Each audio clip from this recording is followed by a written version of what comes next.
दोस्तों, आज की इस वीडियो में हम बताएंगे यहूदियों का पूरा इतिहास कि यहूदी कौन है और इनका मकसद क्या है और यहूदी मजहब कैसे शुरू हुआ और यहूदी मजहब आखिर मुसलमानों से चाहता क्या है और इन यहूदियों ने अपने सीनों में कौन सा राज छुपाया है और यहूदी लोग कौन से पुरानी निशानियों को ढूंढते रहते हैं। इन सभी सवालों के जवाब आज इस वीडियो में आपको देंगे, इसलिए मेरी आपसे रिक्वेस्ट है कि आप इस वीडियो को आखिर तक जरूर देखिएगा। दोस्तों, दरअसल यहूदी एक ऐसी पूरी कौम रही है कि जिन्होंने हजारों साल अपनी जिंदगी अल्लाह ताला की नाफरमानियों में गुजारी है।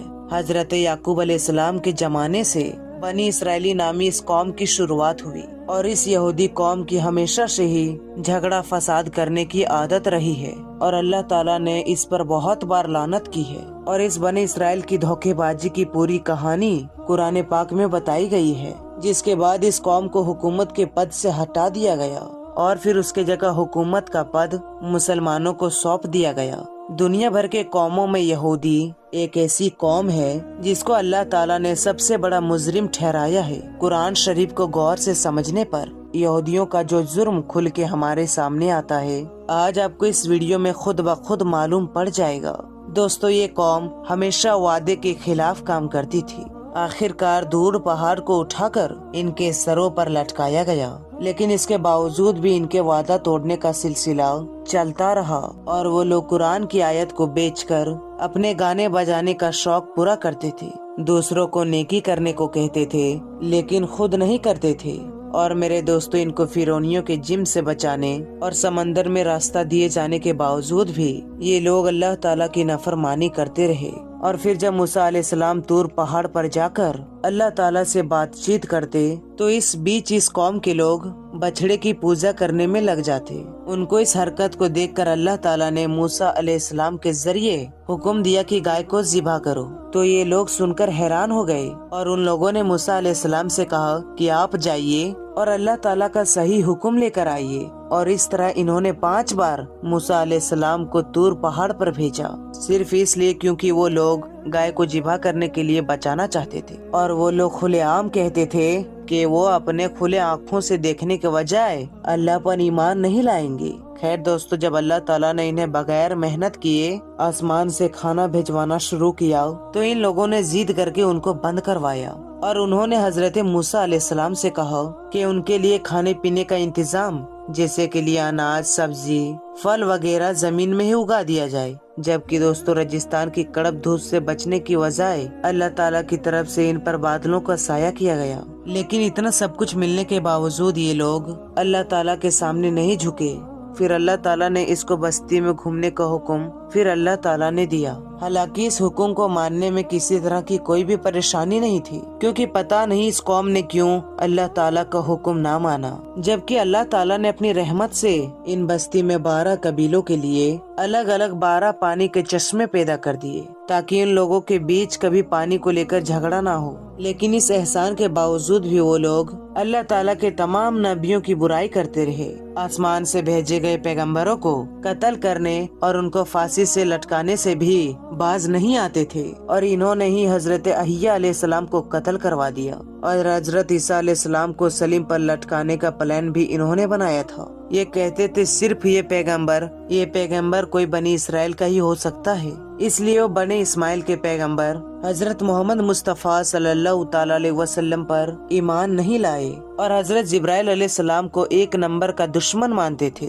इसलिए क्योंकि हजरत जिब्राइल अलैहिस्सलाम वही के जरिए इन लोगों की प्लानिंग की खबर अल्लाह ताला के नबियों को दे देते थे। और यहूदी ये तक कहते थे कि हजरत जिब्राइल अलैहिस्सलाम ने नबूवत के लिए किसी गलत इंसान को चुना है, माज़अल्लाह। और दोस्तों, नबी करीम सल्लल्लाहु ताला अलैहि वसल्लम की मजलिस में इनके किसी आदमी के मुंह से सच्ची बात निकल भी जाती थी तो वो बाद में उन्हें बुरा भला भी कहते थे और बड़े दावे से इस कौम के लोग कहते थे कि ये अल्लाह के चहीदे हैं और जहन्नुम की आग इनको कभी नहीं छुएगी। हालांकि यहूदी कौम के आपस के झगड़े भी बहुत सख्त हुआ करते थे और ये आपस में मार काट भी करते थे। कबीले लोगों को बस्तियों से ही निकाल दिया करते थे, जैसा कि अब वो फिलिस्तीनियों के साथ कर रहे हैं। मोहम्मद मुस्तफ़ा सल्लल्लाहु ताला अलैहि वसल्लम के आने से पहले ये लोग एक नबी के आने के बाद किया करते थे और मदीना वालों से कहा करते थे कि इस नबी को आने दो, हम तुमसे निपट लेंगे। लेकिन लेकिन नबी करीम सल्लल्लाहु ताला अलैहि वसल्लम के आने के बाद वही यहूदी रसूल पाक सल्लल्लाहु ताला अलैहि वसल्लम के पूरे दुश्मनों में से एक हो गए। और तो और ये लोग जादू भी सीखते और सिखाते थे और इस जादू को हजरत सुलेमान अलैहिस्सलाम से भी जोड़ देते थे। हालांकि कि कुरान पाक में मौजूद है कि हजरत सुलेमान अलैहिस्सलाम का दूर दूर से कोई ताल्लुक नहीं है। नबी करीम सल्लल्लाहु ताला अलैहि वसल्लम पर भी इन यहूदियों ने एक बार जादू किया था और इसके अलावा एक बार हुजूर नबी करीम सल्लल्लाहु ताला अलैहि वसल्लम को चट्टानों के जरिए जख्मी करने की भी कोशिश की थी और अल्लाह ताला के पैगंबर हजरत सुलेमान अलैहिस्सलाम को भी वो नहीं मानते थे बल्कि एक बादशाह समझते थे माज़अल्लाह। और अपने पैगंबरों और नबी करीम सल्लल्लाहु ताला अलैहि वसल्लम से ये लोग खुरेद कर सवाल किया करते थे और अपने साथ साथ मुसलमानों को भी ये काम करने के लिए उस्काते थे। लोगों को हमेशा सच्चाई के रास्ते से, हक के रास्ते से, अल्लाह ताला के रास्ते से रोका करते थे और लोगों का माल नाजायज तरीके से खा जाते थे। इन्होंने जमीन पर 2 बार बहुत बड़ा झगड़ा फसाद किया है और तो और दूसरी की बीवियों को ताक झाक करने और उनसे खुद अपने बेटियों और बहनों के साथ बदकारी और जिनाकारी करने का इल्जाम भी लगाते थे। और ऐसा बेकार काम करने में ये जरा सा भी शर्म महसूस नहीं करते थे। जब हजरत मूसा अलैहिस्सलाम ने यहूदियों को फिलिस्तीन के हुक्मरान के खिलाफ जंग करने का हुक्म दिया तो इन यहूदी कौम के लोगों ने ही कहा था कि ऐ मूसा, हम वहाँ हरगिज नहीं जाएंगे, वहाँ पर आप जाए और आपका रब जाए, हम नहीं जाएंगे, हम तो फिलहाल यहीं बैठे रहेंगे। इसका जिक्र सूरह माइदा की आयत नंबर 24 में मौजूद है और कुरान पाक में एक और जगह है। और इनमें से कुछ लोग ऐसे हैं जो भी किताब पढ़ते हैं और जबान का उलट फेर इस तरह से करते हैं कि तुम समझो कि वो कुछ वो पढ़ रहे हैं कि वो किताब की ही इबादत है। और ये सूरह आले इमरान की आयत नंबर 78 में मौजूद है। और एक जगह कुरान पाक में है कि इन यहूदियों की गुस्ताखी इतने ज्यादा थी कि वो ये भी कहते थे कि माज़अल्लाह, अल्लाह फकीर है और हम अमीर हैं। नाऊज़ बिल्लाह। सूरह आले इमरान आयत नंबर 181। और एक जगह कुरान पाक में मौजूद है और नाऊज़ बिल्लाह ये कहते थे कि ये जानवर और ये खेत महफूज है, इन्हें सिर्फ वही लोग खा सकते हैं जिन्हें हम खिलाना चाहते हैं। कुरान मजीद की सूरह अनाम आयत नंबर 138 में मौजूद है। कुरान पाक में एक जगह और ये है, इनमें से एक जमात ये कहती थी कि नबी करीम सल्लल्लाहु ताला अलैहि वसल्लम पर जो कुछ भी नाजिल हुआ है उस पर सुबह ईमान लाओ और शाम को इनकार कर दो। माज़अल्लाह। सूरह आले इमरान आयत नंबर 72 में मौजूद है। दोस्तों, एक जमाना था कि ये कौम अल्लाह ताला की सबसे पसंदीदा कौम थी, लेकिन इनके अपने घिनौने कामों की वजह से अल्लाह ताला ने इनको हुकूमत के पद से हटा दिया।